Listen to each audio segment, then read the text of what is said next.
Irmão, o que eu tô no hype nessa reta final de Jujutsu no Rokunin é sacanagem. Autor desgraçado que escreve mal, que sempre põe algum abuso de alguma mulher em algum episódio pra se chocar. Mano, vários episódios sem nexo. Eu te perdoo, a gente te perdoa, porque literalmente esse final de Jujutsu tá muito sinistro. Esse ritmo mais frenético que a gente tava tendo nos últimos episódios, eles só vão aumentando daqui pra frente. E assim, é cada coisa que você não espera. Eu tô, assim, eufórico pra contar pra vocês. Mas antes, pra você que nunca viu, não sabe nem o que eu tô falando, assiste a nossa série de Jujutsu no Rokunin. Eu já tô na segunda temporada, a gente já tá fazendo isso o quê? Uns 6 meses? Meio ano, assim. Mas tem tudo resumidinho pra você num vídeo de mais de 1 hora, primeira temporada totalmente resumida, e você já começa a acompanhar em tempo real com a gente aqui a nossa segunda temporada, tá? Coisa boa, e a gente tá chegando na nossa reta final. Então assim, normalmente eu falo pra você se preparar, se ajeitar, mas mano, senta, porque se você estiver em pé você vai cair. Então eu digo pra todo mundo que tá me assistindo, se prepara, se ajeita e sejam muito bem-vindos a mais um episódio de Jujutsu no Rokunin.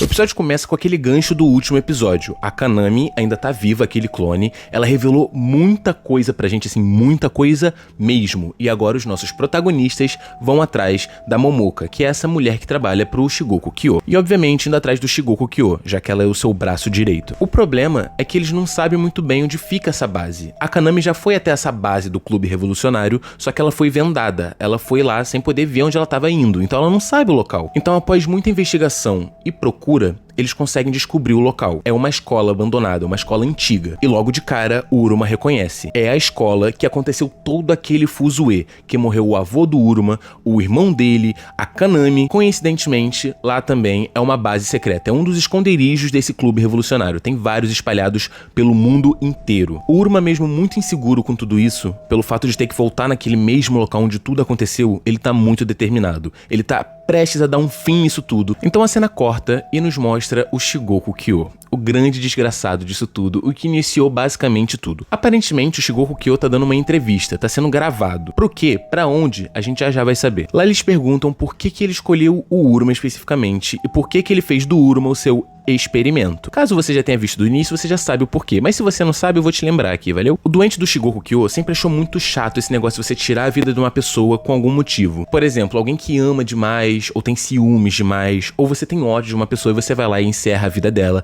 Ele sempre achou isso muito fraco, muito ruim, tipo, ele já fez coisas assim e nunca sentiu nada de bom de verdade. Então ele pensou: eu vou fazer um experimento. De início, o plano dele era causar tanto trauma no Uruma, mas tanto, que ele encerraria a própria vida. O que não rolou foi contra o que ele estava achando que ia acontecer. Enquanto isso, lembrando que ele era uma criança, tá? De 12 aninhos. Enquanto isso, ele ia fazendo alguns outros absurdos por aí. Por exemplo, ele tirou a vida dos próprios pais, porque ele queria saber qual que era a sensação. Ele não sentiu nada, não gostou, foi chato pra ele, fez isso com mais outras pessoas e não achava, tipo, divertido. Moleque, se eu quisesse me divertir, eu tava na praia catando tatu, eu tava comendo puto. Quando eu jogo pra vencer, eu não jogo pra me divertir. Mas aparentemente, agora, ele achou o sentido da vida dele. E acredite ou não, ele fala que ele fez tudo isso por amor. Vocês vão entender o por amor dele. Ele sente que as pessoas só se amam por interesse. Por exemplo, eu amo ela porque ela é muito bonita e ela me faz muito bem. É um tipo de interesse. Ninguém ama ninguém genuinamente, e era isso que ele queria sentir. Então, com a criação desse clube revolucionário e com as ideias loucas que ele tem na cabeça, as pessoas amam ele porque sim. E ele finalmente achou o amor verdadeiro na cabeça dele. Ele finalmente está se sentindo amado e pronto para dar um fim na primeira experiência que ele teve, o Uruma. Depois dessa frase, digamos que bem marcante do Shigoku Kyo, se encerra a entrevista. Parece que era algum tipo de vídeo que ele vai mandar para algum lugar bem específico. Vocês já vão saber. Vai, assim, destruir os miolos de vocês. Depois disso, oferece um café pro Shigoku Kyo e ele vai para um local específico. Aquela escola abandonada que o Uruma e a turminha tá indo pra lá. Enquanto ele tá ali, ele fica lembrando do quão prazeroso foi ele estragar a vida do nosso protagonista. O cara é um doente, desgraçado, lunático, maluco, perturbado da cabeça, filho da puta. Enquanto ele começa a brisar na ideia dele, aparece a Momoka, a menina que a gente tá atrás, basicamente. Eles têm uma pequena conversa e a Momoka fala que o plano tá indo de acordo com o que ele imaginou. A Kanami fez o que eles estavam meio que sugerindo pra que ela fizesse. Só pra deixar bem claro, a Kanami não fez isso por querer, ela foi induzida por eles. Dá pra entender? A Kanami não é do mal, ela só é uma vítima disso tudo. Mas sim, infelizmente, essa vinda da galera de Judica pra essa cidade, pra esse local específico, fazia tudo parte do Shigoku Kyo e vocês vão saber agora o porquê. por quê. Vocês estão preparados? Mas preparados assim de verdade? Calma aí, só deixa eu lembrar vocês um negócio antes. Deixa seu like aqui no vídeo pra me ajudar demais. Agora eu não sei se vocês sabem, mas tem uma novidade no YouTube que é o hypar. Quando você desce ali na aba de comentários e você arrasta pro lado, você vê o botãozinho de hypar. Quando você faz isso, você hypa o meu vídeo e meu vídeo é sugerido pra mais pessoas. E ele fica entre os 100 mais hypados da semana. Por favor, mano. Cara, imagina que incrível a gente falando de Judica no Rokunin e sendo ali hypado. Mas assim, me deixaria muito feliz de verdade. Me segue lá no Instagram também que eu consigo trocar uma ideia mais próxima com vocês. Lá às vezes eu posto dicas pra você gravar o seu próprio vídeo, se você quer começar a produzir vídeo pra internet. Troco uma ideia com vocês bem mais próxima, digamos assim, porque como não tem tanta gente lá no Instagram, é mais fácil de responder todo mundo e a gente consegue conversar. Então eu acho que basicamente o aviso tá dado e vamos voltar, porque, mano, daqui pro fim vai ser só loucura. Se prepara. Então a cena corta e nos mostra os nossos protagonistas chegando nessa tal cidade. Essa cidade, caso você não saiba, é a cidade onde tudo começou, onde o Uruma cresceu, onde ele teve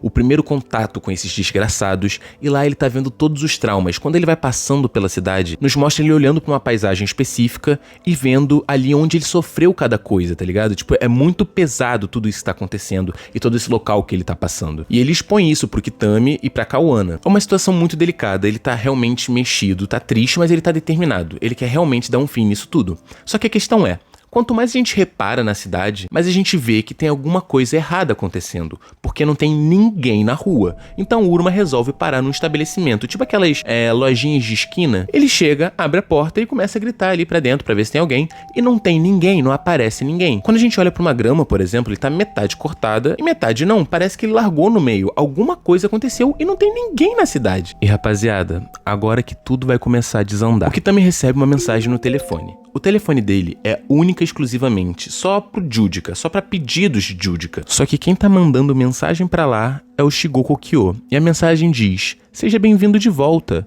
Uruma. Primeiro, todo mundo fica em choque e a gente também. E em seguida, a gente vê onde tá todo mundo da cidade. Tá todo mundo observando o Uruma de longe, no meio da mata. A cena corta e nos mostra exatamente o que aconteceu há uns 30 minutos atrás. O Shigoko Kyo, aquele vídeo que ele tava gravando, era pra mandar pro Clube Revolucionário, pra todos os membros do mundo. E ele enviou essa mensagem pra todo mundo de uma vez. As pessoas que viam o vídeo do Shigoko Kyo começavam a entrar num estado de euforia. E começavam a gritar: vida longa ao Clube Revolucionário. Mano, começou um caos bizarro. Literalmente pessoas tacando fogo em outras, pessoas tacando as pessoas do prédio, indagando, batendo. Mano, bizarro. Literalmente, parece uma noite de crime. E obviamente a delegacia tá uma loucura, onde a gente vê a detetive recebendo um montão de queixa, um montão de chamada. É furto, é tudo acontecendo ao mesmo tempo. Tá uma loucura. Só que isso é pelo mundo inteiro, irmão. O mundo inteiro. E pra piorar, o que a gente descobre é: a cidade que o Uruma e os nossos protagonistas estão é a cidade revolucionária. É literalmente uma cidade inteira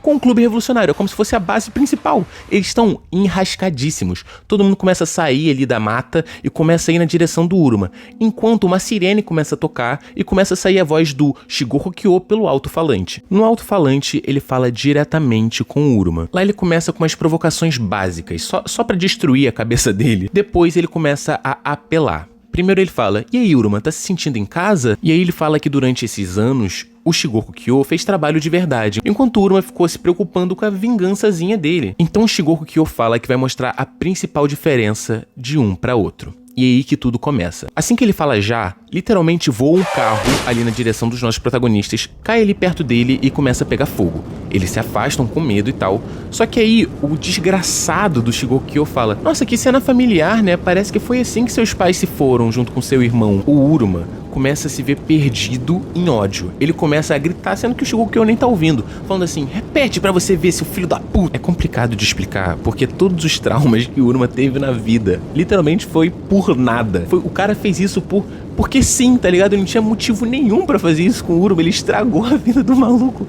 por completo. E tá querendo destruir mais. Tipo, pra ele não tá bom ainda. Ele precisa ver o Uruma acabado. E pra piorar, ele dá a ordem pra todo mundo daquela cidade atacar o Uruma. E se fosse só o Uruma, já seria problemático, mas tá o Uruma, o Kitami e a Kawana, então todos precisam se proteger. E eles saem correndo em grupo pra tentar despistar eles. Só que é muita gente, irmão, é muita gente atrás deles. Até que depois de muito tempo mesmo, com muita sabedoria do Uruma, porque ele já estudou muito isso com seu avô, que era da guerra, eles conseguem despistar essa multidão e ficam num lugar como se fosse embaixo de uma ponte. Lá eles começam a teorizar e surtar sobre tudo que tá acontecendo. É uma situação situação desesperadora. Tipo assim, o clube revolucionário é muito grande, tá além da polícia, tá além da lei, tá além de tudo que a gente entende e conhece. Então, como se não pudesse piorar, as pessoas acham eles pouquíssimo tempo depois e vão pra cima do Uruma. Vem dois de uma vez pra cima do Uruma segurando uma faca, só que o Uruma consegue se livrar deles com facilidade. O problema é que aparece mais um atrás da Kawana, e a Kawana não sabe lutar, tá ligado?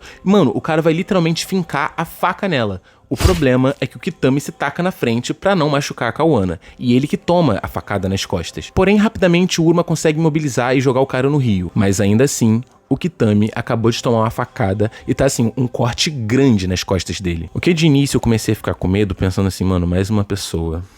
Mais uma pessoa que se vai, mais uma pessoa que o Uruma vai ter que lidar com a perda, mais uma pessoa que, mano, não tem como, eu não aguento mais. Só que não. Relaxa. O Kitami fala que ele tá bem, que não foi tão profundo o corte, e só precisam achar algum lugar pra ele poder limpar e colocar os remédios certinho. O Uruma fala que conhece um hospital ali por perto e eles vão andando naquela direção. Eles vão andando pelos bequinhos mais estreitos, por dentro da floresta, tudo pra não ser detectado, tá ligado? Porque se eles forem detectados, ferrou. O Kitami tá machucado, não vai ter como eles fugirem, alguém vai se dar muito mal. Mas enfim, eles conseguem chegar no hospital, entram de fininho porque não sabe se tem gente lá, e aí eles fazem um plano de ação. Não pode sair todo mundo procurando remédio pelo hospital, porque alguma hora isso pode dar errado. O Kitami é como se fosse um peso pra eles. Então a ideia deles é a seguinte: o Uruma fica com o Kitami pra caso alguma coisa aconteça, e a Kawana vai aqui, ó, de mansinho, de fininho pelos cantos ali, até porque ela é enfermeira, e ela sabe mais ou menos onde ficam as coisas, o que é pra pegar, o que precisa, então ela vai sozinha. E aí na hora que eu tava lendo eu fiquei com medo de duas coisas. Primeiro, o Uruma ser atacado. Como é que o Uruma vai defender ele e o Kitami de muita gente? Não vai ter como. E a minha segunda preocupação era se a Kawana fosse descoberta, porque como é que ela ia se defender, tá ligado? Mas enfim, ela vai, mano, meticulosamente, não faz barulho nenhum, vai ali nos becos mais frios, mais escuros, vai pela sombra, tá ligado? Vai pela sombra, então ela vai. Ela acha alguns remédios, só que nisso que ela tá pegando os remédios, ela faz um pequeno barulho, o que obviamente chama a atenção de dois guardas que estavam por ali. Eles reconhecem a mulher, reconhecem a Kawana e sabem que ela tá com o Uruma, então eles começam a correr atrás dela. Ela começa a correr com os remédios. É muito complicado porque eles são dois homens e ela é uma só. No meio dessa perseguição, quando ela acha que já não tem mais jeito, ela acha uma porta que tá aberta. Ela entra ali, fecha e tranca na hora, sem pensar duas vezes. O que a gente não sabia e que ela também não sabia, não tinha como imaginar. Quem tava nessa sala era um homem que a gente já viu na primeira temporada. Vocês lembram de um monstro?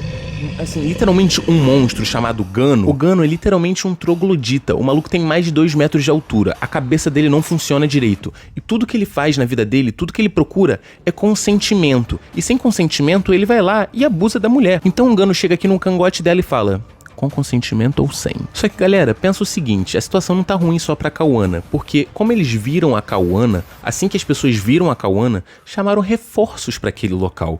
Ou seja, tá chegando mais uma multidão de pessoas que vão atrás do Uruma e do Kitami, além da Kawana estar presa com um monstro desgraçado que quer abusar dela. A situação já tá ruim, mas acredite em mim, ela vai piorar. Só que você só vai saber como ela vai piorar no próximo episódio. Mas relaxa, porque o próximo episódio, ele já sai na semana que vem. Fica tranquilo, eu sei que assim, é um pouco chato esperar uma semana, mas mano, eu te garanto, vale a pena. Cada episódio só vai escalar. As coisas que já estão assim complicadas agora vão ficar cada vez mais bizarras, cada vez mais brutais, tá ligado? Então assim, confia em mim que vai valer a pena. Mas então esse foi o vídeo de hoje, eu espero que vocês tenham gostado. Deixa o like, já falei tudo isso no meio do vídeo, mas vou repetir. Deixa o like se você esqueceu, não esquece, mano. Se inscreve aqui no canal, a gente tá na meta de chegar a 50 mil inscritos. Menos de um ano de canal e a gente vai chegar a 50 mil inscritos, assim, isso é bizarro. A gente tá chegando bem pertinho, então por favor, se inscreve, manda pra um amigo pra ele se inscrever também, me ajuda demais. Outra coisa, considere se tornar um membro também pra me ajudar diretamente, ou se você não puder, eu vou ver se eu consigo deixar a minha chavinha Pix ou fazer uma vaquinha, porque eu queria conseguir fazer vídeos mais longos, vídeos de 1 hora, vídeos de, sei lá, 40 minutos, por aí, porque eu não consigo, eu faço tudo pelo telefone e meu telefone é muito limitado. Então caso você possa me ajudar e caso você queira me ajudar, eu vou estar aceitando de muito bom grado, tá bom? Mas então é isso, gente, muito obrigado por tudo, vou ficando por aqui, e lembre-se, rapaziada, sejam gentis, e o resto, mano? O resto...